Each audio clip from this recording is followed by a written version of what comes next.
Alright, these are the Viltrox 23 and 33 millimeters 1.4 lenses. Back in May, I found the 23 at my local camera shop used for just $50. Of course, I went for it right away. And funny enough, a couple of weeks later, same camera shop but different town, I saw the 33 listed, also for $50 used. And I happened to be in that place in Sacramento for the weekend, so I went for this as well. So now I have the little set. These are autofocus lenses for Fuji. I believe they made them for Sony and other mounts as well.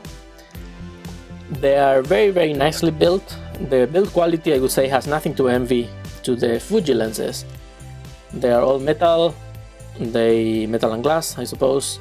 They have apertures that are not clicked, which is not my preference. I rather have clicked aperture, but it's very well damped, so it doesn't really move on its own without you moving it around, so it's very usable. They have ultrasonic motors, so in that sense they are like the most modern Fuji lenses, which makes them very fast autofocus, very silent, so you just don't hear it and it just focuses very fast.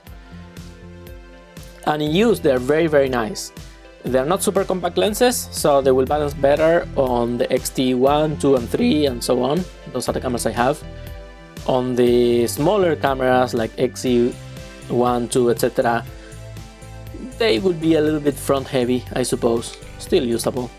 And by the way, on the X Pro 3, I tried it in that camera, you see most of the lens in the viewfinder, so like a quarter of the viewfinder is taken by the lens, which is not ideal. Still usable, but not great. I prefer it on my X-T2. This is my kind of everyday camera nowadays, even though I have the X-T3 that's filming me right now. I really like this camera, the look of the photos and so on. I have taken most of the photos that I took on the X-T2, and I think the photos speak for themselves. The lenses are very sharp. They have very nice contrast. I'm not a pixel peeper, as I always say. My photos are boring more often than they are unsharp, but I can tell these are very sharp lenses with very nice contrast and so on, and extremely usable.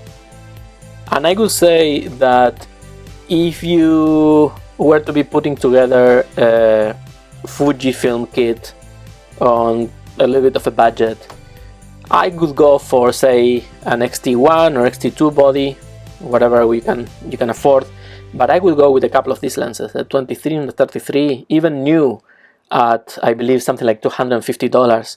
That's a good price, because I believe that's comparable to what the F2 versions of Fuji cost, and is about half what the F1.4 versions of Fuji cost. These lenses have nothing to envy quality-wise to the Fuji ones. If anything, you could say that maybe they lack a little bit of character, but that is something that you can say about any modern lens. If you want character, I suppose you can get a Takumar and shoot with that. They are very sharp, very contrasty, and that's the way lenses are designed nowadays, because we can. So there's no compromises, and there's no quality compromises, which we call character sometimes.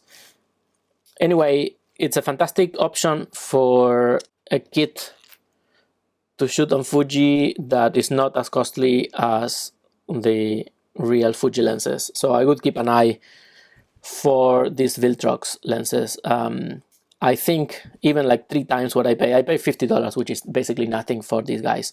But I would consider $150 a good price for either of these lenses. Anyway, that's it. Very short video, but I guess you get what you pay for. Check out my real photos at my website, juanvilo.com. And until next video, cheers and goodbye.